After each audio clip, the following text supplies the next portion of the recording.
Tonight, specifically here at Grand Reserve. My name is Matt Zedeker. I am the superintendent of Yorkville District 115. I just really want to thank everybody for their time and energy tonight and the engagement. The part of this process with our facilities plan is really is listening, getting feedback from our communities. And I know some of you may have students not only here but other buildings. And that information that we're going to gather tonight really drives our discussion with our internal teams, our architects, as we think about the different options and things that our buildings need, our students need, our staff needs to push the community forward. And so tonight really is, I will start with some foundational slides with some information so everybody has the same kind of data to work from. But really the majority of tonight is really us asking you questions. And it's not necessarily just about physical structures of our district.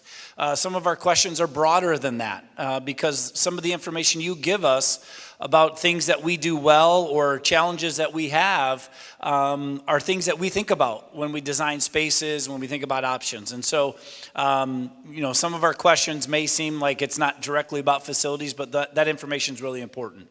And then definitely we will be diving into the physical structures of our buildings here at Grand Reserve, but others as well. Before I move on, I do want to make some introductions. We have Brody and Brian. They're from Studio GC. Those are our partners, our architects, so they're helping us with this process. They have done a ton of behind-the-scenes work with evaluating all of our buildings and the structures and bringing data to us. And so they'll be taking notes tonight. So not only do we have notes tonight to gather the information and the themes, but we're also recording tonight. As you walked in, you noticed that there was a QR code at the table. There's another one up here. If you do, go ahead and snap that. It takes you directly to our facilities page on our website. So all of our sessions are going to be on that page, all the recordings, so that if you're interested in other buildings and the conversation that was there, but we'll also have the list of all the other listening sessions that we're having. We'll be creating a frequently asked questions page. That will just kind of be the hub for all of our facilities as we go through this facility master plan. Additionally, though, we have Craig Wesley over here. He's Assistant Superintendent of Business Services, and Heather DeVerde, who is the Executive Director of Facilities. So between the three of us, and really mostly those two, if there are some questions tonight that we do have answers for, we're going to be happy to answer for you. But we're here, again, to listen and to engage with you all. So as we... let's make sure this is working. There we go. So in terms of the foundational data that we'll cover tonight, we are going to talk a little bit about the community demographics and the change there. We will talk about our student growth and demographics of our students. And then because we're at Grand Reserve, we are going to talk a little bit about school-specific data here at Grand Reserve. But again, as we engage in our conversation, your comments and questions don't have to be just for Grand Reserve. They can be for the district.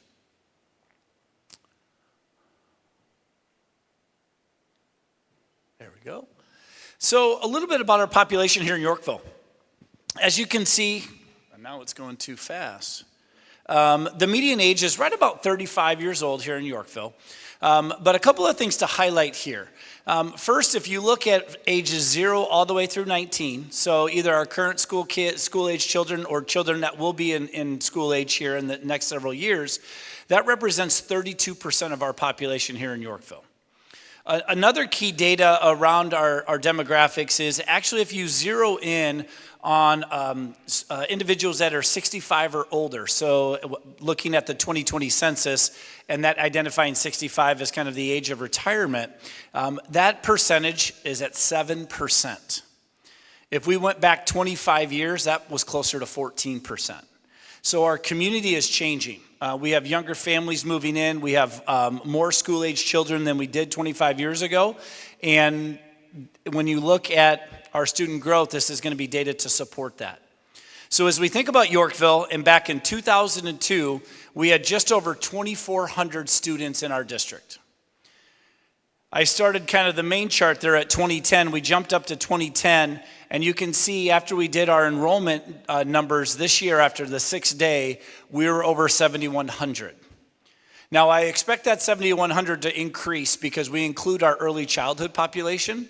And when you're in our early childhood and you qualify for our early childhood program, you can enroll right when you turn 3. So no matter what month that is, we will enroll you into our program. So we fully expect this number to be higher than that by the end of the year. So you can see, not only did we talk about the number, 32% of our population is 0 to 19, but you can see over the past 15 years, the kind of growth we've seen for students across our district.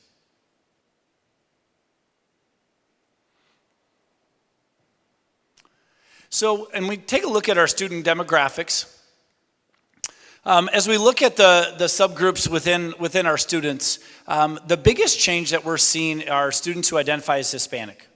We're sitting right about 25% of students that identify as Hispanic, and about 6 years ago, that was 17.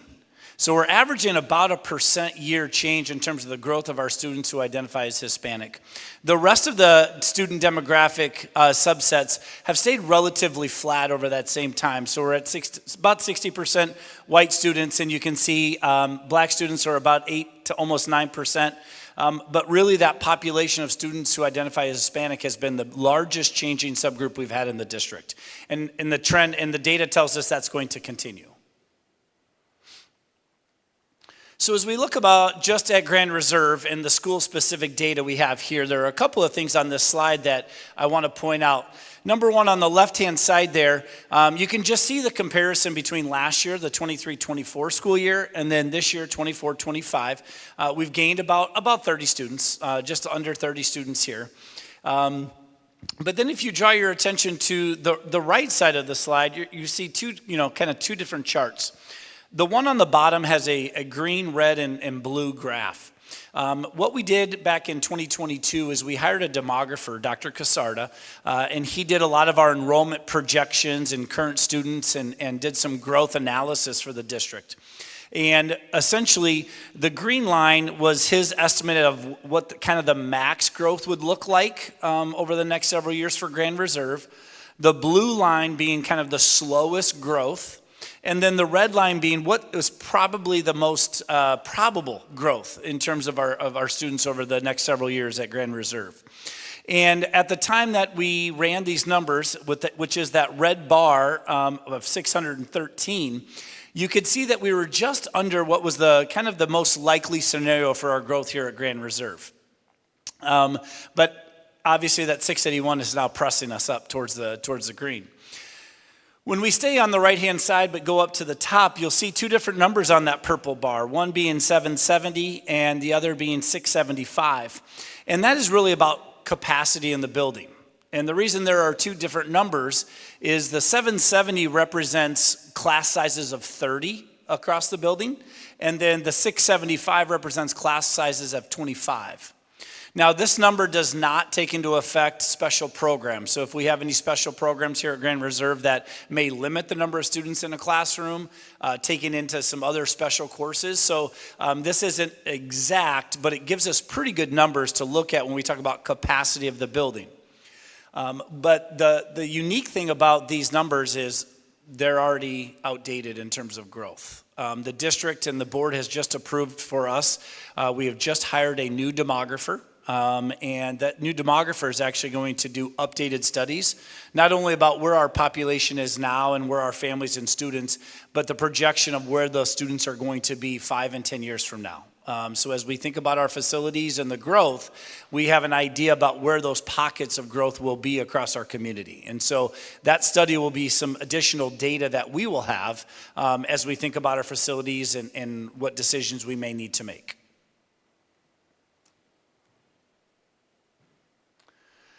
So with all of that data, there's certainly some challenges that are presented to us. We have continued growth, which is causing a lot of overcrowding. Grand Reserve is a great example of that, of many buildings across the district, where we've had to shift staff lounges into classrooms. Some of our music and choir and band slide into cafeterias or hallways. So we've had to make a lot of adjustments to allow students to be in classrooms, and it's not ideal. And so this continued student growth is going to continue our overcrowding that we have. And so there are some short-term solutions that we're going to have to talk about as a district while we create these long-term plans. We also don't have enough facilities for our extracurriculars. We have a lot of great things here in Yorkville in terms of opportunities for kids, but we don't necessarily have the space and the facilities to allow our kids to kind of pursue their passion. And so with that overcrowding, the space for co-curricular and extracurricular gets tight. And then some of the ages of our buildings and updates. Now, Grand Reserve certainly isn't the oldest building in the district. We do have some buildings that were built in the 50s.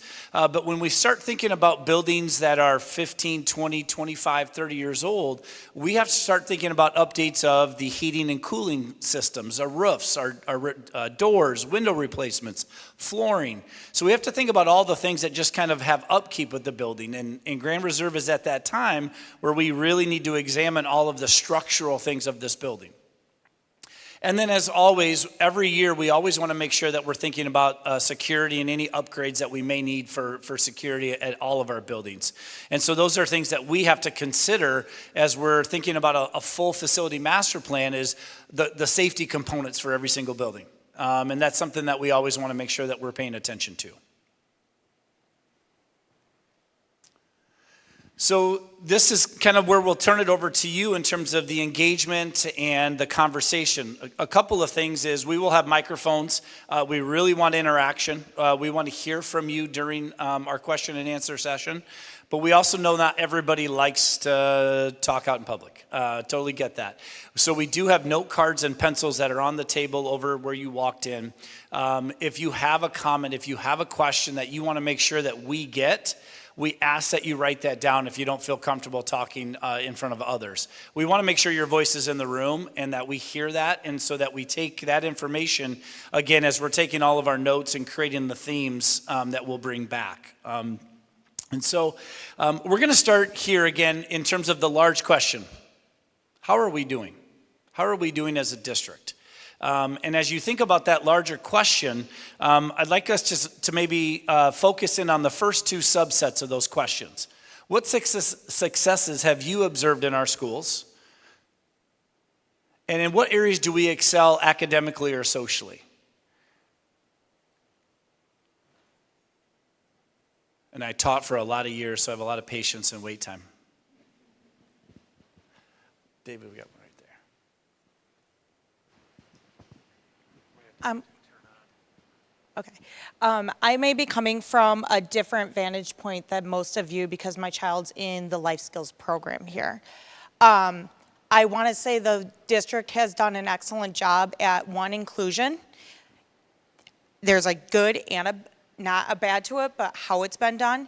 I know many families within my community that we're a part of that have to fight for one-on-one aid for their child.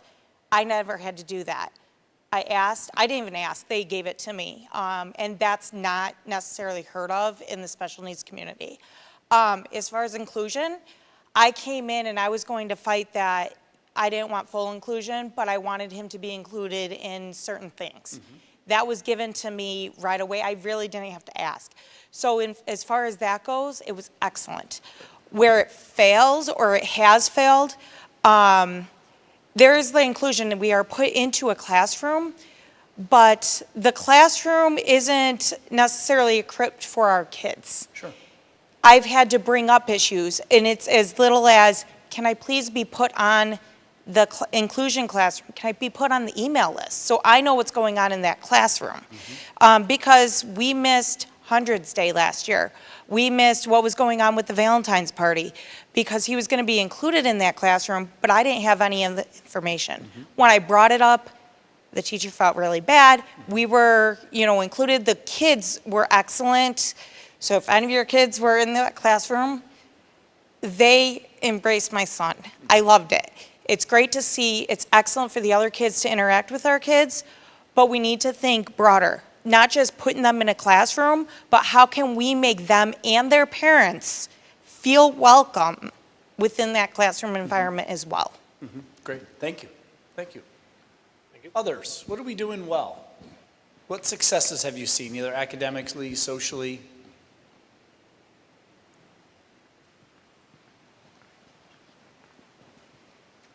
I know we've seen, obviously, things get a little more crowded in the school, but I have noticed, with the music and art teacher combining, being able to really just think on their feet and work together, that's something really positive that I think the kids can see daily in their interaction. Okay, we're solving a problem, we're making it fun, and we're overcoming this challenge. And that is something I hope, I know it's probably on the radar that space for music and art is important. It's a way for kids to express themselves. It helps them academically in other areas. So having that space for me is very valuable, to have it as a priority for a space for those activities. Absolutely, thank you. Yeah. Thank you. We've got two mics. We'll take turns. Okay, I was just going to say again to reiterate about the specials, the music and art definitely, but also all of them. That's my child's favorite part about Grand Reserve. We came from a district that wasn't so fun for those, and that is a huge part of that. She never wants to miss those. And then I also think, just from a broader standpoint, that we as a district do a really good job of utilizing, I feel like our gym space is used every night of the week. And I know that because I'm in programs where if we have to switch a day, it's hard to find a facility because everyone is using it, which I think is good because it's good for the community to be able to, access our facilities. Great, thank you. You got it. So I wanted to talk about the accelerated programs. My son is in the accelerated program, and I think the transition of him leaving for math and going into the higher grade into it, that's been fantastic. Both of the teachers from last year and this year, the communication has been phenomenal between, you're gaining an additional teacher, right? Because you were going, for example, from 5th to 6th grade. That's been great. Going off of the studio and art, I think that's wonderful, but also Miss Lucius, our librarian, with all the activities and all the things, the BRAC that came about. I know us parents hate them because we got to take our kids to them and we got to do those activities. But the kids are so excited. Hey, we need to do the pajama party. Hey, we need to do this. Kids are so excited and they're all in it together. Oh, can I get a BRAC for my friend or do this? It's something so small that makes them think about others. So I think it's been very successful in making the kids grow together. And again, going back to the accelerated program, the transition has been great. So that's all. Awesome. Thank you. Thank you. Thank you. So as we maybe transition to the next two questions on here in terms of things doing well, how can we better communicate some of our achievement? Because we know communication is always a challenge, both when we're trying to communicate positive things, but also having messaging around things that aren't positive. So how can we better communicate our achievements? And then, we talked a little bit about a gap between expectations and performance when we talked about inclusion and mainstreaming students a little bit. But are there other examples where we have gaps between your expectations and our performance? And that will eventually lead into the next slide where we talk about some of our challenges. But I'd like us to stay here just a little bit longer in terms of how we might better communicate our achievements and then any identified gaps between expectation and performance. Just one thing quick on the success, going back a couple years, 2022, how the school district prioritized putting kids in schools. I thought that was awesome. So but that's a success. Better communication. One of the things, I've got kids in 2 schools, we do, and sometimes it's not bad, but there could be over communication.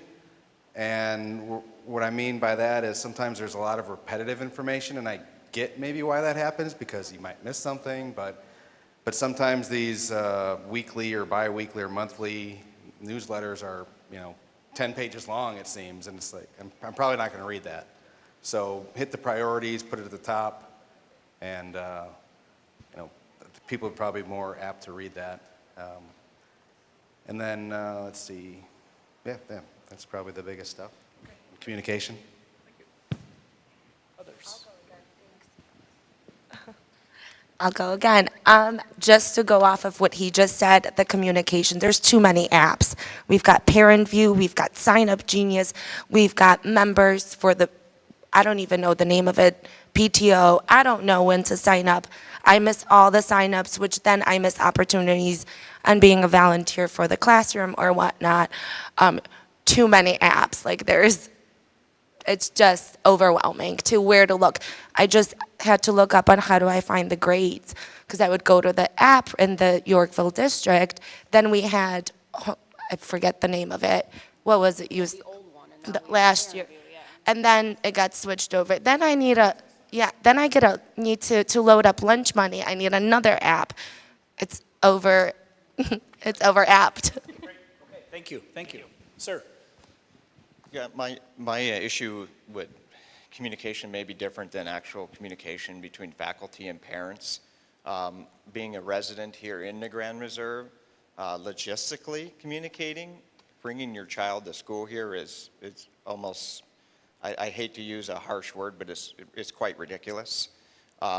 It's supposed to be safe for kids to walk to school, and there's so much traffic in our neighborhood. I'd like to know what we're going to do to control that and reduce that. Is there opportunities for kids that maybe don't live in this neighborhood due to our growth? Maybe there's redistricting options in the future. So just logistically, I bring my child to school because I don't feel safe with him riding his bike here.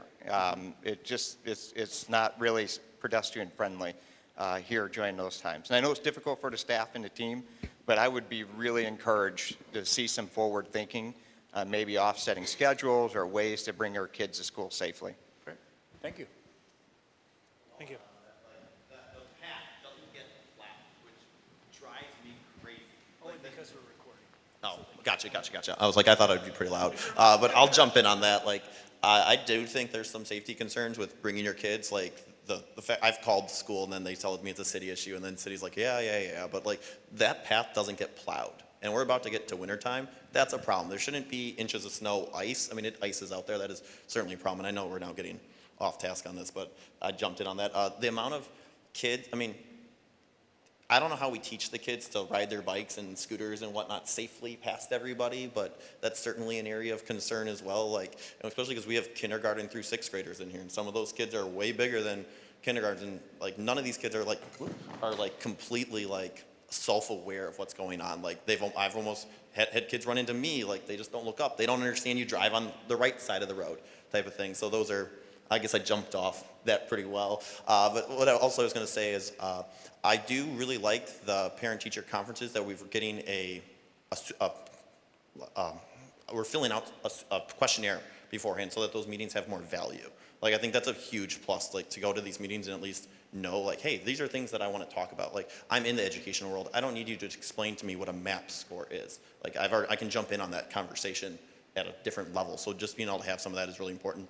I think that what we do for curriculum night, where it's a standard script, and this could be just the teachers that I've seen. My kids are in second and kindergarten, but it's they read off a script, and it's painful.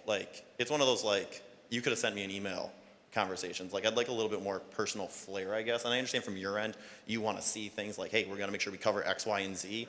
But man, as a parent going to those, honestly, why even bother? Thank you.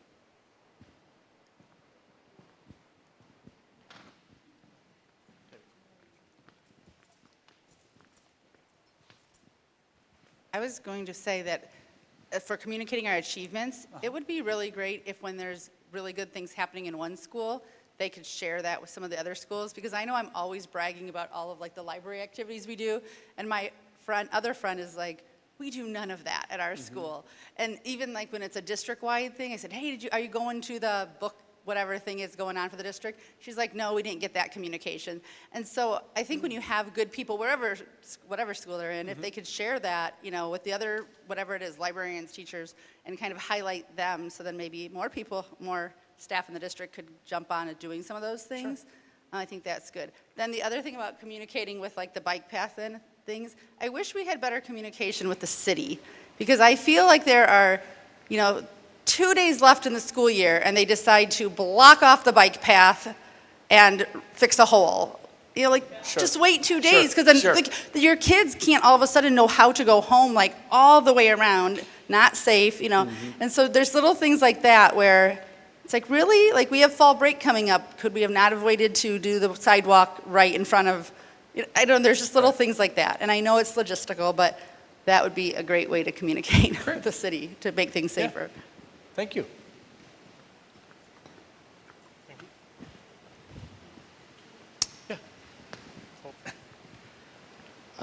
And maybe this is just a me thing again, but I'd really like to see my kids have more homework, and maybe they just get it done in school, but when I ask them what they did, kids are nothing, right? We didn't do anything, and it's like, well, why am I sending you to school? I know they're doing something, they're getting taught, they're learning, but I'd really like to see more homework, and they have like stuff on the computer, it's hard to show maybe, so actual paper homework would be awesome. So we're starting to venture into the next slide, which I think is appropriate. But beforehand, if we have another one on the last slide. So I'm just kind of piggybacking on the safety. I have gone to school board meetings before, and I've actually been in communication with, I think, almost everybody in this room. And the getting more crossing guards, I mean, I'm the crossing guard lady that you guys probably all hate seeing emails from. But the fact that we had to fight so hard to get a crossing guard over here, and there's still other intersections that, the traffic in Grand Reserve is getting more and more, and now that we're building more houses over here, the fact that parents had to fight so hard for a crossing guard was very discouraging. I really wish that was something that would be looked into more, getting more crossing guards at some of the busier intersections. There's still a lot of construction going on with all the construction vehicles and everything blocking the sidewalks, and it's just not safe for the kids, and I really wish that would be more of a priority for the district. Great, thank you. Thank you. So we'll transfer into, obviously think what we can do better. And again, we'll start and take the top two questions there as we think about what we can do better as a district. What improvements would you like to see in our schools? And we started to touch on some of those already, but we certainly can expand on that. And then how do we enhance student engagement and learning? And again, these are important questions as we think about spaces in our schools. And so it's really important to identify the areas where we can do better. And so thinking about what improvements would you like to see in our schools, and how can we enhance student engagement and learning?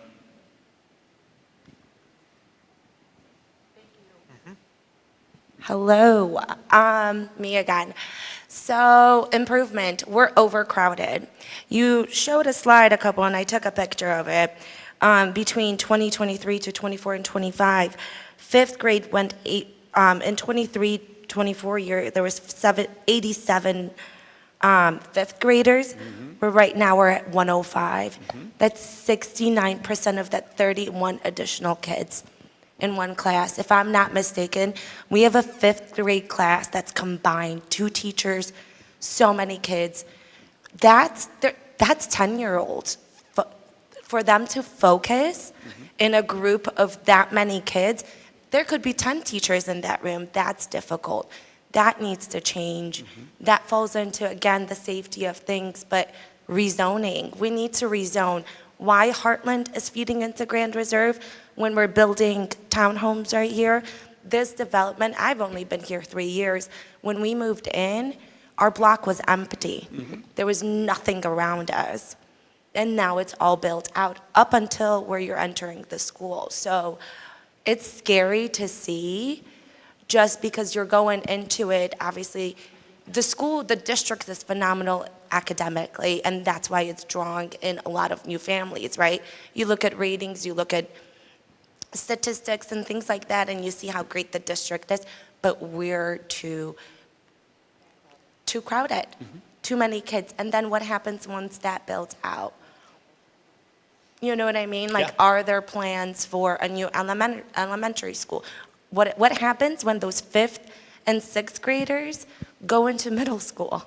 That's just this school. Now combine ACES, Bristol Bay, combine those going all into middle school. If we just had 31 kids growing into 5th grade, how many, you know what I mean? If you add those up together, that's a big, big difference. That's scary. As a parent, that's scary. And I think that was it. I'll give everybody else. Great, thank you. I just wanted to also make a suggestion. You had talked about maybe, shared spaces, like we're using the cafeteria for music programming and things like that. This school is blessed with a massive library. It's maybe more library than what we need in the short term, because growth is a beautiful dynamic, right? It's a growing, thriving community. We're going to have challenges, right? But the opportunity to maybe better use the library, could we not do a field trip to go to the public library and instead of removing programming, maybe occupy that space before we eliminate the program itself? Sure. Just throwing it out there, because that's an advantage we do have at this facility. Great, yeah, thank you.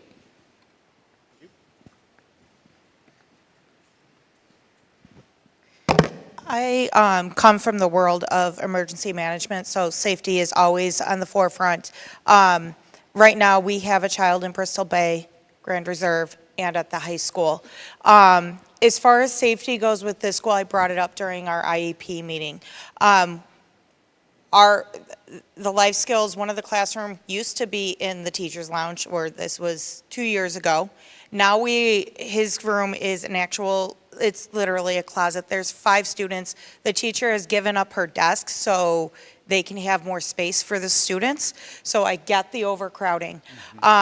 With them being moved into that smaller classroom, there are 2 classrooms. One of the life skills classrooms has a door to the outside. That is great. Now, if it's an eloping child, it's not the greatest. But if something happens at the school, you have the most vulnerable population of the school with a door to the outside.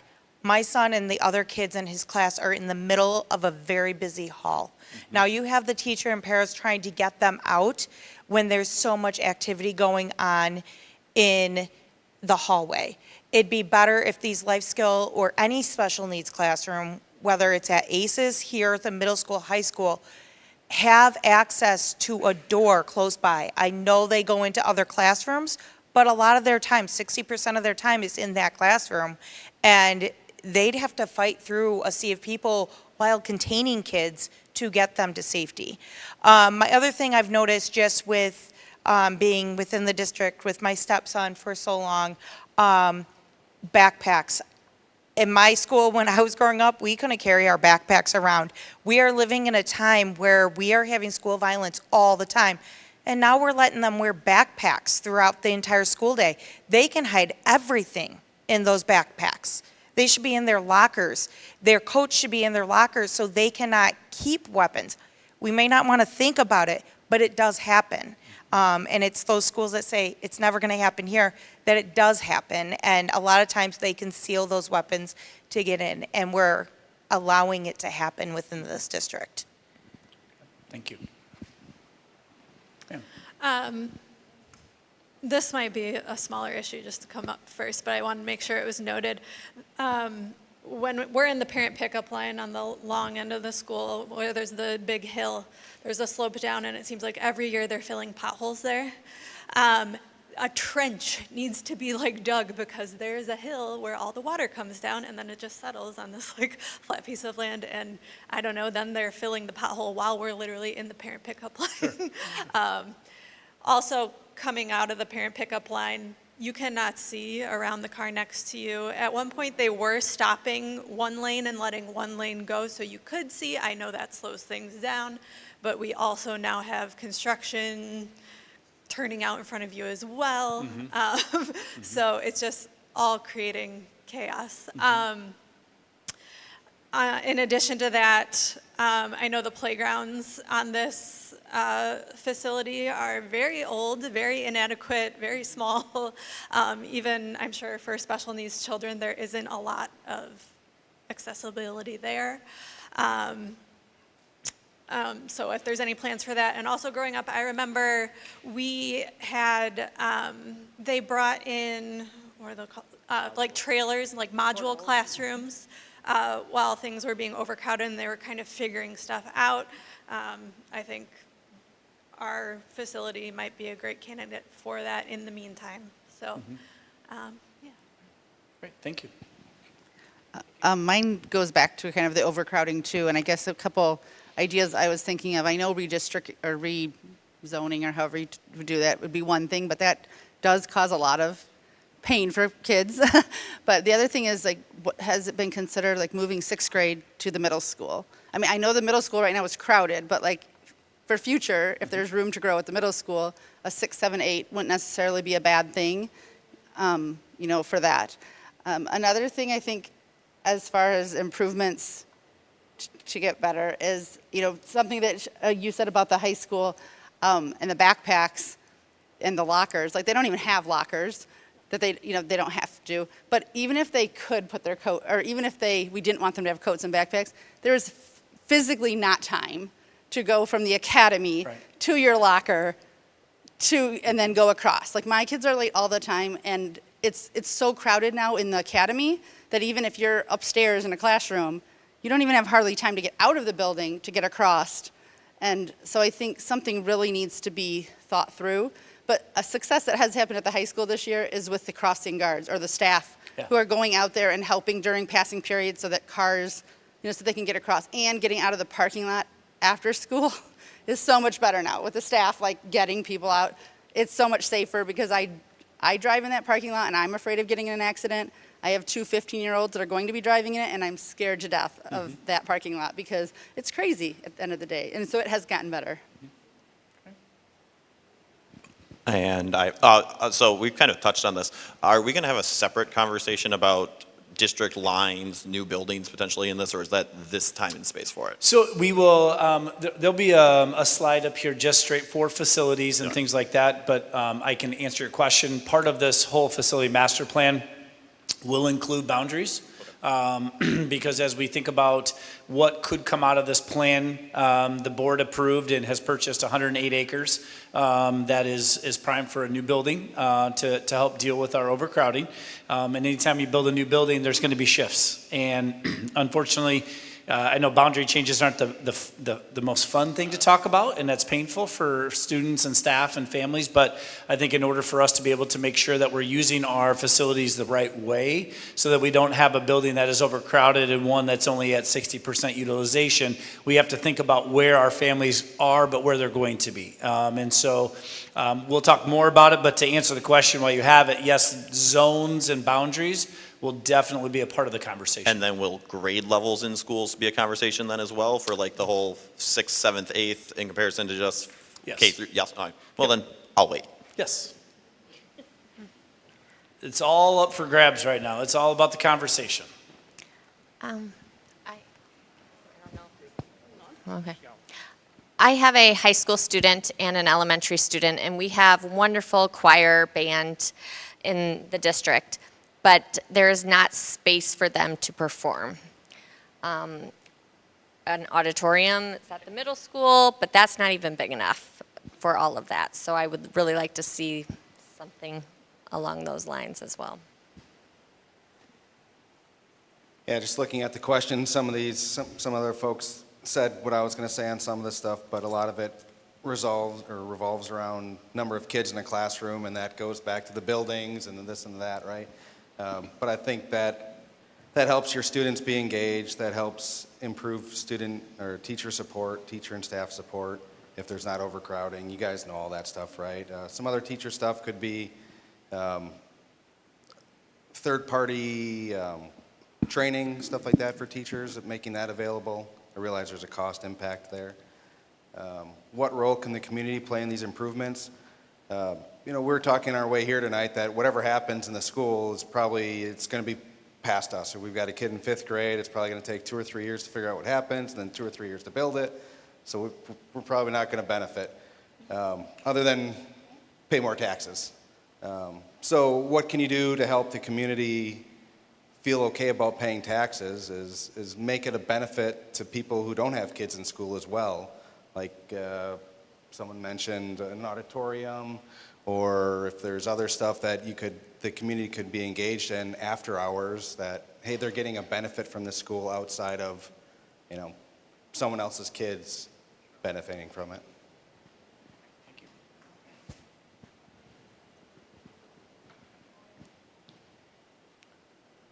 So that will take us now to the questions around just now. We talked about, like, this will be strictly about physical facilities. We've talked a little bit, heard a little bit of pieces as folks have talked about, different things in terms of areas of improvement.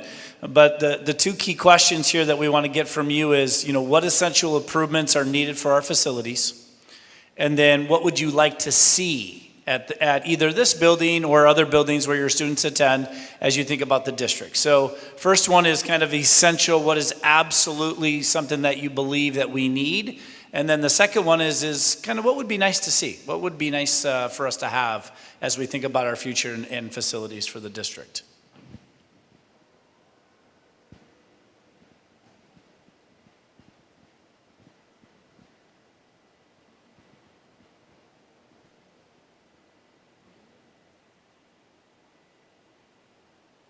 This will be the first crowd that doesn't have any ideas. No, this is for Grand Reserve or the district. This is, we're just hosting it at Grand Reserve. So if I was dreaming big, I feel like we need at least one elementary school more, and we need another middle school on this end of town. And then also, the freshman academy needs to be rethought. Like, the building is not big enough for freshmen, and because some teachers have to cross, and students are crossing because of the classes they need, like, just rethinking that. And maybe even, do we dare say this if the Bristol grade school, or the Yorkville grade school people, but maybe getting rid of that grade school and expanding the high school on that land right there. So you have two facilities that are still close to one another. So you're not, I don't think we can support a second high school, and that also has a whole lot of other logistics, right? We want to keep this, but doing something, the freshman academy is not, it's not being utilized. I mean, it's just too overcrowded, and I think something needs to be done there. And I'm in the same boat. I have a 5th grader too, so a lot of these things we're talking about are probably going to just come right after. I think they'll still grab it. If we can get it planned out right, it'll be okay. Maybe if a high school. And we're not going to raise taxes. So those are two key components. All right, so in terms of the district, is my mic on? No, here. Yeah, all right, perfect. You're good. I think that the high school is actually fairly inadequate to handle the population that it's about to have. The academy concept sounds, I guess, okay, and I know other districts do it, like, throughout, but, like, the fact that our kids cross streets and, like, the weather, the rain, they got umbrella bins, like, it's honestly not a good space to host a high school. Like, it doesn't have an auditorium to it. It's going to get, like, I feel like we're talking, like, we definitely have an overcrowding issue here at Grand Reserve. We know it's coming. It's here already. Like, those houses shot up like they were nothing. Like, I was one of the first ones into this subdivision and the newer build. Like, now you're like, oh, I'd be like one of the older peoples here, being here like 7 years. Like, that's like this population especially. So now you're going to talk like, okay, so I think like there's definitely a need for a new middle school, but I don't even think that I think that's only like a partial solution. I'm not proposing 2 high schools. We're definitely not quite at Oswego size yet. Where you're starting to justify like, hey, we don't have 3,500 kids at that high school yet, so we're not quite at there, and I don't think we project that way. But again, you're going to be the expert on projections. But if we start projecting north of 4,000 kids one day, like, hey, north of 4,000 kids, that high school is not gonna make it. So in which case, it's always probably better to be more prepared than underprepared. Like, having to have issues where you're like trailer parks are an idea. It is a solution. It's a terrible look. It's a terrible environment to be in a classroom where you're like stuck in like a little box. Like, that's not where you want to be at. So if we're gonna talk expansion, like, let's not sell ourselves short. And let's like do what's right for like the whole collective community. That's going to involve. So personally would rather see that high school turned into some sort of another middle school. That way you don't have to necessarily build like a second middle school, and then you create a whole, like you build a high school the way that it needs to be built, with spacing, with parking, with all the extracurricular activities. Yes, you're gonna have some weirdness where you've got like, you've invested money into like a softball field, a baseball field, and you're like, oh, well that kind of sucks, because like middle school doesn't use that activity. So like, is there potential some traveling back and forth, or like how far away is that travel? Is it doable after school? Like, or is that the varsity field and then the fresh sophomore fields are at the high school? So like, I just want to make sure that when we have this vision, and again, you're in charge, like you're the guy in charge, like, but this is just coming from somebody I'm in education, like I see this stuff, like I've been a teacher at Yorkville High School before, like that high school is not going to be big enough for what is coming its way, and why pretend that it is to have this same conversation in 5-7 years when we're like, hey, we're now at 3,100 kids, 3,200 kids, and we don't have the space for lots of different things. So I just want to make sure that that's considered. Like, it doesn't have to be a middle school that's built. Like, that academy is not a high school building. That high school can handle it a little bit right now, but it falls short. Like, but it would work as a middle school, and if you can make it 6 through 8, you put the other one in town 6 through 8, 6 through 8. Now all of a sudden you free up spaces at all these elementary schools that can go K-5. You've now opened up 2 to 4 classrooms, which creates spacing, and it's just like, I came here to say that pretty much. So That's great. Thank you. Yep. Thank you. Yeah, I was just going to add on to what he said about the schools.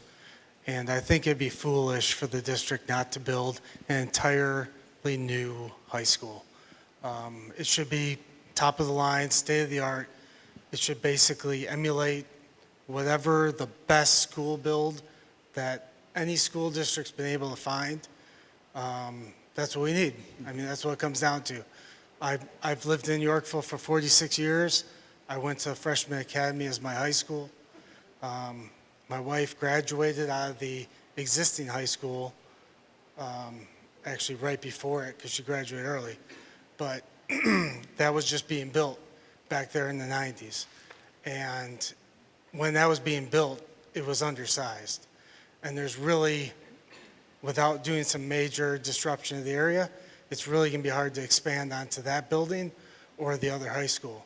So to me, the only way I see an out is to build a new high school on the property that was purchased, and then reuse the high school for either the junior high, depending on enrollment, or have a split junior high, and reshuffle grades. And maybe the elementary school only goes through 5th grade, and then the 2 different middle schools handle 6th, 7th, and 8th.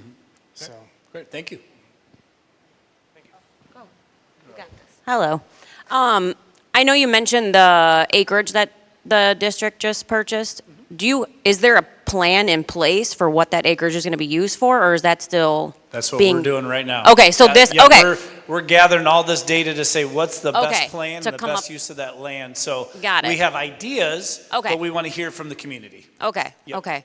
I mean, to kind of piggyback off of what he said, I mean, I agree. I think that there needs to be another high school built. I mean, I don't know if there's been any talks about, basically you have 2 high schools, one's freshman, sophomore, and the other one's junior, senior. There's a lot of other, I mean, LT does that. They've been doing that for a million years.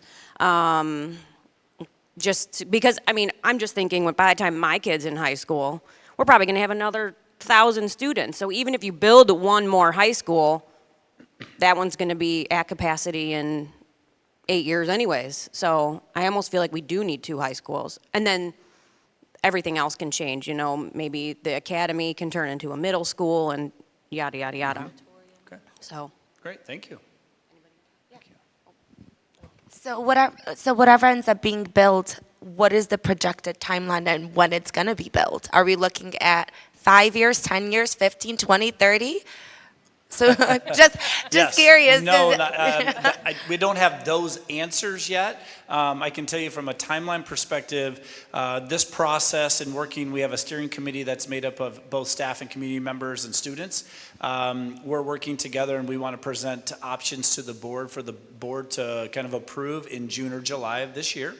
And that will give us kind of our idea of what our plan is. And then in terms of the execution of the plan, we'll determine on some variables. If we're building a new building, Illinois School Code tells us we have to go to referendum. The community has to say yes to that. And you know, I can put a little plug in that it wouldn't be a referendum that would raise your taxes. Which is really nice. We're in a really great position in this community not to be able to have to raise taxes to get the new building. And so all of those things are steps and processes. We have to get that yes vote first. And because we're doing a full district-wide facility plan, there are a lot of dominoes that have to fall. So when things happen and something gets built and we move, we have to time out when those moves happen. And so the first step is getting the right plan. And that's what we're doing through the course of this year. And then once the board approves and recommends the plan that we'll move forward with, then the next steps start to take place. And so, so over the next couple of years, we're going to see a lot of movement. When that construction is done, it all depends on what kind of plan we put together for then us to be able to take advantage of. Will we be notified? Oh, absolutely. This whole process is going to be transparent. On the website, we'll have more meetings. This will not be done, you know, in Wizard of Oz style behind the curtain. This is going to be in front of everybody. And certainly if we go to referendum, that's all has to be public. And we want it to be public because we want the community to understand what we're doing and why they should say yes to a referendum. And so this whole process will be public. I think it's great. I came from a community that did a referendum above and beyond the taxes, very similar to what Yorkville's going through in Crown Point, Indiana, going from like 13,000 people to almost 40,000 people. But they hired experts to do this sort of thing, and it was amazing some of the master planning that they were able to share with the community. Not only was it facility, capacity, logistics, but it was also meaning being a blue ribbon school. And my 3 daughters all graduated there and went to college. My one daughter that went to the Yorkville Public Schools dropped out of high school. So I'm concerned not just on the logistics, but the quality of the education. I'd like to see Yorkville's, like our whole district plan. What kind of school do we want to be? Yep. What kind of education are we looking to provide? Because right now I'm not really too happy being a taxpayer in Yorkville when I could have gone back for half the taxes in Indiana. And my kids got a far superior education, and they all have college degrees. So I'm very confused why I'm paying more and getting less.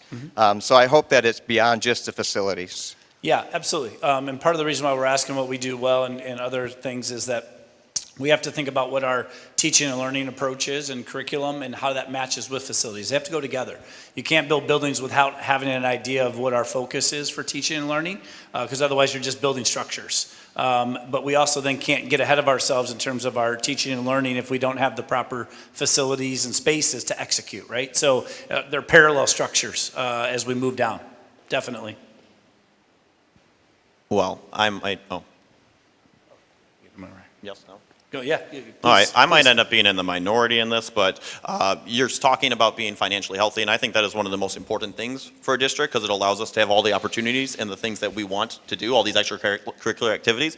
So I hear what you're saying about you said it a couple of times where you're not going to raise taxes, and that actually makes me nervous on some capacities, on the sense that a new school building would mean that our costs are going to go up in terms of the district cost. The cost of a district are going to go up because you're going to have a whole bunch more staff.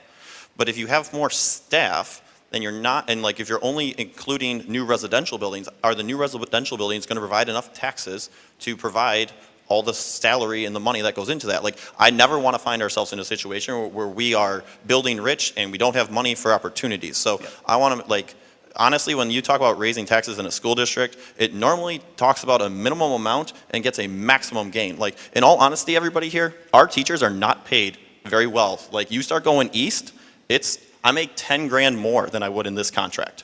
I'm a teacher at Oswego High School. Like it is that's a massive issue. Like, our retention is fairly decent at this district, so I'm not going to say that like teachers are fleeing left or right. But you want to become one of the best school districts in the country, in the state, you pay your teachers. Like, then you get the good ones to show up from the beginning. You don't like wait on this and be like, oh, and you know how you pay? You know how we're funded? By tax dollar money. So like, I want to be careful on that message because those teachers don't stay after school for fun. Like those activities, it's not like, ooh, I've got nothing better to do, I'm gonna stay after. Like they stay after because they get paid. Let's be clear, there's an enjoyment for that, but teachers very rarely just go, oh yeah, I'm gonna do a whole bunch of things and use my personal time to spend time with your kids. It sounds great, guys, that's not how that works. Like they do it because somebody's compensating them. So I wanna make sure that we continue to have all these opportunities for our kids, so I don't ever wanna find ourselves in a situation where you're like, oh, we look good now, and then things don't go according to plan all the time. Like we gotta make sure we have that safety buffer so that we have a financially strong district, so that when you gotta hire, because whatever you build an elementary school, middle school, high school, whatever you end up building, it's gonna be staffed. And it's gonna require about whatever staff you see here. And this is not a cheap building, and a high school certainly wouldn't be a cheap building to run either. So like you would find me vocally supporting raising taxes so that we can support and have the opportunities for our kids. Yeah. Just throwing that out there for you that Yep. not everybody's going to see the same way. You're conflating the tax levy versus extra taxes for referendum. So two different fundings, two different reasons. So I hear you, but that's a deeper conversation about how we get dollars. Typically, when schools go to referendum, that means it's additional on top of your levy, and so. Yep, so it gets very complex. So that also will be in literature as we move forward, so everybody understands that. But point taken. Ma'am. So it's been very eye-opening to hear from your point of view, safety concerns. Obviously, you're an educator. I am not. So curious, are you having a similar engagement with staff and educators so they can provide their input? Yep, we've already had 2 sessions. Our third one is next week. So we absolutely are engaging staff for their input and their voice on this. And they're also represented on our steering committee, which is kind of the central committee that hears all of this and works for the different options that we'll have with our architects and our internal team. So staff definitely have a voice in this process. The only other thing I'll add is I am a small town girl. I went to a school that had a total enrollment of 650 from K through 12. So class size, grade sizes, I graduated a class of 52. So class size is very important to me. I know how engaging especially with my oldest son's personality, I think he would engage more in a classroom of smaller size. So I guess when it goes back to facilities, I would stress the importance of, as you're designing the number of classrooms, to ensure that teacher to student ratio is at or below where it has grown over the last couple of years. I'm a welcomer, so my boys come home, I'm number 27, Sure. they're so I know the class size has grown just over the last 2 to 3 years. Okay. Thank you. Yep. Yeah, 2 comments on some other folks' comments. I don't think we need the most expensive school, right? Middle school kids or high school kids don't need to go to the bathroom on a golden toilet. And then a split high school, I really don't like the idea of that because we're already talking about problems that it's causing now where people are walking across the street. And if you've got 9th and 10th in one school and 11th and 12th in another, you're just going to have those same problems, and they're probably going to be amplified because the schools won't be as close. Okay, thank you. I just had one small comment about facilities that's kind of an urgent need, and maybe people don't think it is, but our stands at the high school football games, it's ridiculous. Like, we have so many students, and my high schoolers don't want to go to the games because the upperclassmen tell them they can't sit there. And there's no room for them. I mean, there's nowhere else to go. And this year, they tried to add more space for them, but it just made less space for community and parents. Right. So, I mean, Yeah. I'm glad for the students, but, I mean, it's kind of, like, our stands are kind of a joke compared to, we have this beautiful turf. And I come from Sterling, Illinois, and Sterling has beautiful stadium. They do. From, there's a lot of other things we don't have in Sterling, but when I see Yorkville, I'm like, we need something better because we are way bigger and we have a beautiful field now, but no stands for people. So that's one thing. The other thing I was just going to say, I do appreciate that you're talking about the teaching and learning to go with the facilities. I think I agree with whoever said the high school has a few things. to improve on as far as like engaging students and just how the teaching and learning happens. So I would love to see that be a part of that conversation, when we're building a new, or if we're building a new high school, Absolutely. like thinking through that, because I think there's some room to grow with the high school for that. Sure. Thank you.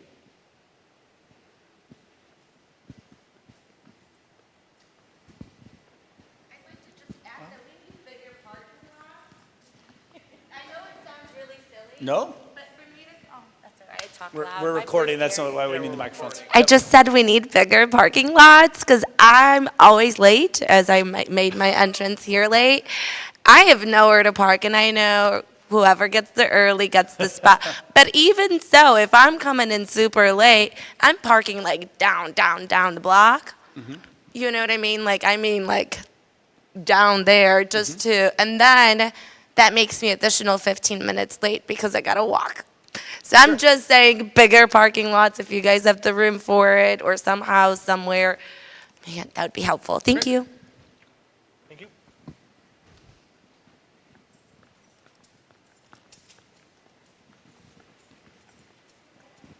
I know we already said this a little bit, but as we were talking about safety, working with the cities, but as more land in our district is used for housing, I really hope our school district is talking to the cities and really working with them on how we can be involved. Yes, absolutely. So. Yep, thank you. Sir? Yeah, I was just going to say that I think Yorkville's got a good relationship with the IVIC program. My son went through 2 years of welding, and now he's a painter, but it was something he just didn't want to do as a day-to-day job. Has the district considered developing a program for itself? With the growth of Yorkville, I think it could sustain like a trades program within, one of the buildings. Right. Yeah, yes, to answer your question, yes, those are conversations we're having in terms of what we call those are career and technical education courses, the various ones, whether it's welding or manufacturing, culinary arts, those different types of pathways for kids. Those are conversations that we're having and definitely need to be a part of a facilities conversation.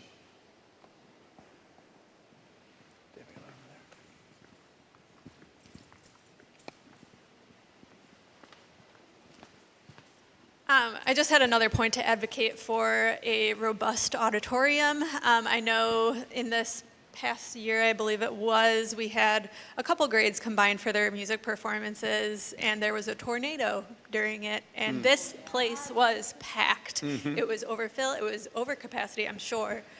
Not safe. And I don't know if in the meantime we need to maybe say, okay, each family gets a couple tickets to this. I know that is not what anyone wants. Everyone wants to come see the cute kids sing.